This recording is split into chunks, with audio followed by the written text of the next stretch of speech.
درنو زده کوونکو السلام علیکم ورحمت الله وبرکاته. په دې هیله چې راته روغ جوړ او خوشحاله وئ. ګرانو زده کوونکو، زموږ تاسو درس چې دی د ګلانو لوست وروستۍ برخه ده. پاتې برخه هغه هم فعالیتونه او هغه لغتونه چې تاسو نه ورباندې پوهېدئ هغه به معنا کوو، جملې به ورته جوړوو او یوه به تاسو هم ورته جوړوئ. سمه ده؟ آفرین. ښه درنو زده کوونکو، مخکې له دې چې درس شروع کړم نو لومړی له تاسو پوښتم تیر درس څه شی و؟ ګلان و. آفرین. د ګلانو په لوست کې موږ تاسو څه زده کړل؟ ډېر ښه. د ګلانو په لوست کې موږ تاسو د ګلانو په ارزښت خبرې وکړې. آفرین. د ګلانو په تربیه باندې، د هغې په روزنه باندې، د هغې په پالنه باندې، د هغې په ساتنه باندې موږ خبرې وکړې. ترڅنګ مو ورسره د ګلانو په ارزښت باندې چې موږ تاسو سیمو ته، زموږ تاسو کلیو ته، زموږ تاسو کورو ته، زموږ تاسو کوټو ته، زموږ تاسو ټولنیز ژوند ته یې څومره ښکلا ورکړې ده. په دې ټولو مو خبرې وکړې. ورپسې مو هغه ونې چې لومړی غوټۍ یا غوزه، ورپسې ګل او له هغې څخه وروسته میوه کوي، یعنې میوه لرونکي ونې، د هغو د ګلانو په اړه مو هم خبرې وکړې چې زموږ تاسو سیمو کې، زموږ تاسو په ملک کې، زموږ تاسو په هیواد کې ډېرې داسې ونې شته دي چې لومړی غوزه وکړي یا غوټۍ وکړي، له هغې څخه وروسته ګل وکړي او له هغې څخه وروسته پسې میوه کوي. هغه نومونه یې موږ تاسو ولوستل که نه؟ ومو ویل چې هغه کومې ونې دي. سمه ده؟ آفرین. له دې نه وروسته موږ تاسو د ځینو ګلانو نومونه هم واخیستل او تاسو ته مو کورنۍ دنده درکړه چې تاسو به دغه نومونه زده کوئ، ګلان به یې پیدا کوئ که نه؟ او دغه لوست چې و تاسو به په خپلو کتابچو کې سم منظم لیکئ. لیکلی مو دی؟ آفرین درنو زده کوونکو، ډېر ښه. بله خبره مو تاسو کړې وه چې کوم لغتونه چې تاسو نه ورباندې پوهېدئ د کتاب په 14 مخکې چې راغلي وو موږ ویلي چې تاسو په خپل کتاب کې په پنسل باندې په نښه کړئ، په خپلو کتابچو کې به یې ولیکئ، وروسته به زه معنا کړم او هغه ته به یوه جمله هم جوړه کړم. کړي مو دي؟ آفرین درنو زده کوونکو، ډېر ښه. ګرانو زده کوونکو، راځم فعالیتونو ته. صحیح دی؟ فعالیتونو ته راځم. دغه فعالیتونه خو تر یعنی ډېری ستاسې مربوط دي، ډېری څه چې ټول ستاسې مربوط دي. سمه ده؟ نو هغه لغتونه چې تاسو باید، هغه فعالیتونه چې تاسو باید خپله حل کړئ، دا زه تاسو سره یوه مرسته کوم چې تاسو د هغو په حل کې یو څه درته اسانه شي، حل یې درته اسانه شي، تاسو د هغو په حلولو کې له ډېرې ستونزې سره مخ نه شئ. سمه ده؟ آفرین ګرانو زده کوونکو. ګورئ دلته څه ویلي دي. اول زده کوونکي دې متن په لوړ اواز ولولي او بیا دې د ګلانو د ګټو په هکله د هر ګروپ څخه یو تن خبرې وکړي. ګورئ کوم متن چې کتاب کې راغلی و هغه به تاسو په لوړ غږ ولولئ. صحیح ده؟ یا مثال په خپل ګروپ کې وئ په لوړ غږ ولولئ چې تاسو په کومو ګروپو باندې ویشل شوي وئ، مثال یو ګروپ، بل ګروپ، بل ګروپ، بل ګروپ، دا به بیا په خپل منځو کې د درس ولولئ. کله مو چې ولوستلو بیا به ستاسو د هر ګروپ نه یو زده کوونکی د ګلانو د ارزښت په اړه خبرې وکړي. صحیح ده؟ چې ګلان څه ارزښت لري، څومره ګټه لري، کومې ګټې لري، موږ تاسو باید د ګلانو څه ډول ساتنه، څه ډول روزنه وکړو، په دې موږ باید خبرې وکړو. سمه ده؟ آفرین درنو زده کوونکو. له هغې څخه وروسته دویمه پوښتنه څه شي ده یا دویم فعالیت ستاسو څه شي دی؟ لاندې نیمګړې جملې په خپلو کتابچو کې بشپړې کړئ. ګورئ دلته تاسو ته دغه یوه، دوې، درې دانې جملې درکړي دي، خو مګم دلته پکې یوه، دوې، درې، څلور، پنځه، شپږ دانې تش ځایونه یا هم خانهخالۍ راغلي چې دغه تش ځایونه یا خانهخالۍ به تاسو خپله ډکوئ او په کتابچو کې به یې لیکئ. زه به تاسو سره یوازې مرسته کوم. سمه ده؟ آفرین درنو زده کوونکو. ګورئ لومړی څه وایي؟ وایي زموږ په هیواد کې ډول ډول ګلان خانهخالي، نور څه نشته. ورپسې بل وایي په اوسنۍ زمانه کې ډېر هیوادونه له ډول ډول ګلانو څخه په زړه پورې عطرونه او درمل خانهخالي. پوه شوئ؟ له هغې څخه وروسته هر یو یې د زیات ارزښت وړ او د ژوند د چارو په خانهخالي کې ډېر ارزښت خانهخالي. پوه شوئ له هغې څخه وروسته بله څه دي دریم وایي لاندې مفردې کلمې په جمع واړوئ او په خپلو کتابچو کې ولیکئ مفردې کلمې درکړي تاسو به د هغو جمع پیدا کوئ په خپلو کتابچو کې به یې لیکئ سمه ده آفرین درنو زده کوونکو ښه زه اوس مخکې له دې چې دغه فعالیتونه حل کړو په دوی باندې کار وکړو نو تاسو به لومړی خپل کتاب ته ورشئ شپږ مخ ته درس به سم وایي او دغه تش ځایونه چې کوم راغلي د هغوی دپاره مناسبې کلمې پیدا کړئ داسې کلمې چې د هغو استفاده کول په دغو تشو ځایونو کې مناسب وي سم وي او غلط نه وي سمه ده ښه زه به بیا تاسو ته داسې کلمې پیدا کړم ولیکم تر هغوی کې تختې په مخ باندې چې تاسو هغه په دغو ځایو کې استفاده کوئ او مناسبې راشي سمه ده آفرین درنو زده کوونکو ورته ګورئ لیکمه ګورئ زه لیکم جوړوي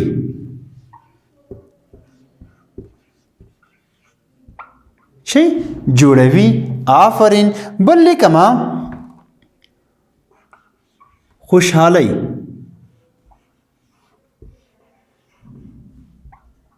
خوشحالي صحیح دی بل لیکمه پیدا کیږي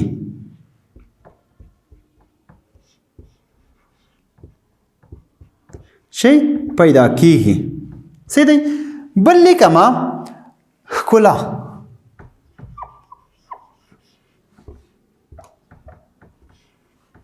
ښکلا بل لیکمه روغتیا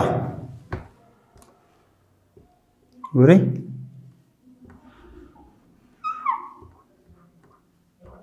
روغتیا بل لیکم درته لري آفن چې لري ګورئ څو کلمې شوې تاسې وشمېرئ یوه دوې درې څلور پنځه شپږ دا شپږ کلمې به موږ تاسو په دغو شپږو تشو ځایونو کې راوړو داسې به یې راوړو چې هر یو په خپل ځای باندې سم او مناسب وي صحیح دی آفرین درنو زده کوونکو ښه ګورئ اوله کې تش ځای کې یا په اوله خانقاه کې چې راځي زموږ په هېواد کې ډول ډول ګلان جوړوي صحیح راځي خوشحالۍ صحیح راځي پیدا کېږي صحیح راځي ښکلا صحیح راځي روغتیا صحیح راځي او که لري صحیح راځي چې صحیح راځي آفرین جوړوي سم راځي نه آفرین خوشحالۍ سم راځي نه چې راځي پیدا کېږي ډېر ښه چې راغله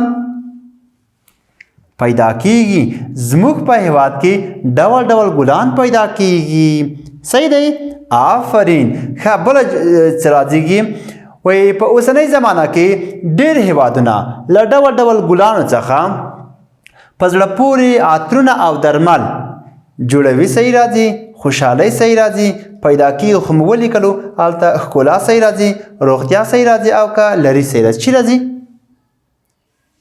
ووایي آفرین ډېر ښه جوړوي ګورئ په دویمه خانقاه یا دویم تش ځای کې چې راغلل جوړوي صحیح راځي ګورئ په اوسنۍ زمانه کې ډېر هېوادونه له ډول ډول ګلانو څخه په زړه پورې عطرونه او درمل جوړوي پوه شوئ پوه آفرین ښه دریمه خانقاه چې دی چې دلته په دو برخه کې ټولې څلور واړه خانقاه سامې راځي صحیح ده اوس راځي چې کوم یوه سمه ده اول هر یوې د زیات ارزښت وړ او د ژوند د چارو په خانقاه او خانقاه او خانقاه کې ډېر ارزښت خانقاه صحیح دی ګورئ په اوله خانقاه کې چې راځي هر یوې د زیات ارزښت وړ او د ژوند د چارو په خوشحالۍ کې صحیح راځي ښکلا کې ډېر صحیح راځي روغتیا کې لري کې کوم یو آفرین ښکلا کې د ژوند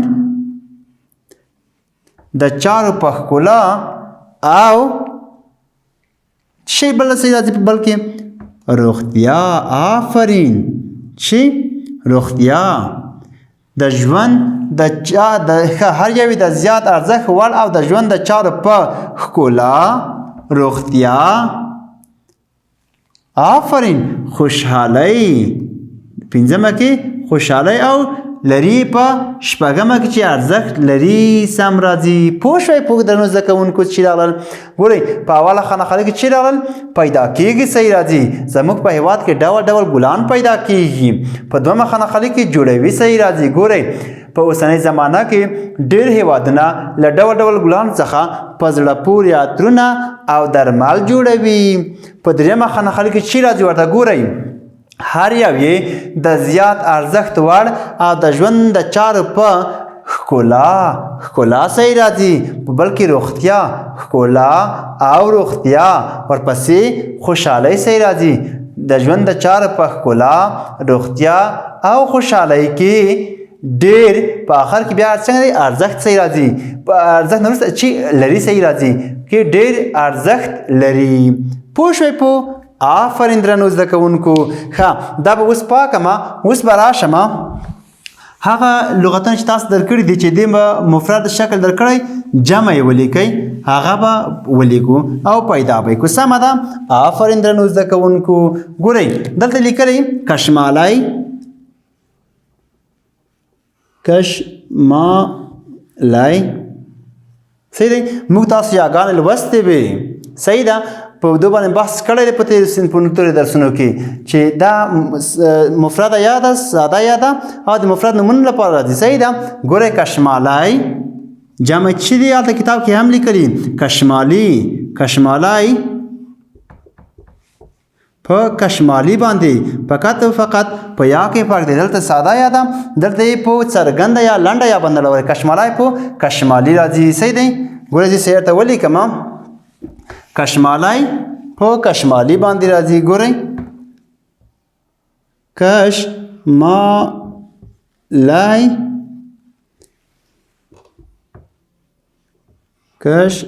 کشمالی.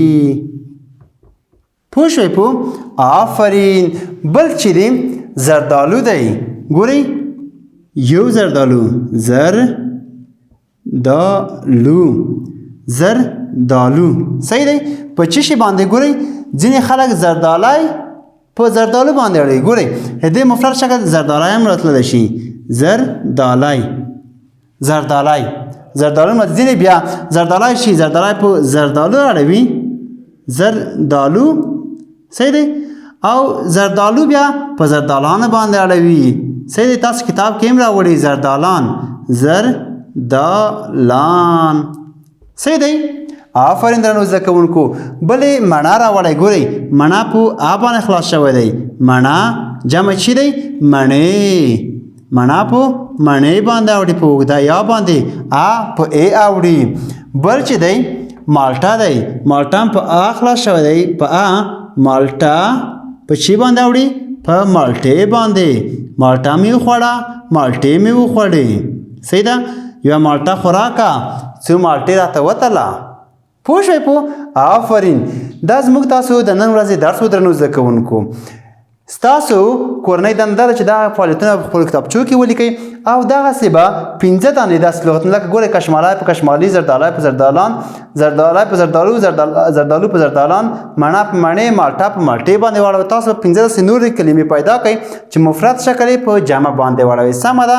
تر بیا هم پر خدای سپارم. ښې چارې بریالي اوسئ.